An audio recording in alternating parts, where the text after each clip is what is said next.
I'm testing a smart 9P water ionizer here in St. Louis, and I have very good source water for ionizing. My hardness is about 100 parts per million, which is pretty perfect.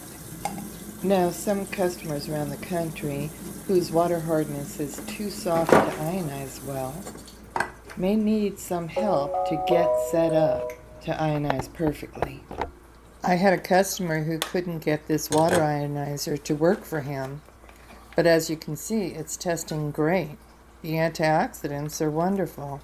The customer told us he couldn't get the high alkaline and low acidic coming out of the two hoses of the machine. But that's because his well water does not have enough calcium in it to ionize properly. Here I'm showing you the pH testing. It was a dark blue or almost purple for the alkaline water and a deep orange or almost red for the acidic water. Click the link below this video if you want to see the full blog post and how to fix your well water to work good with a water ionizer.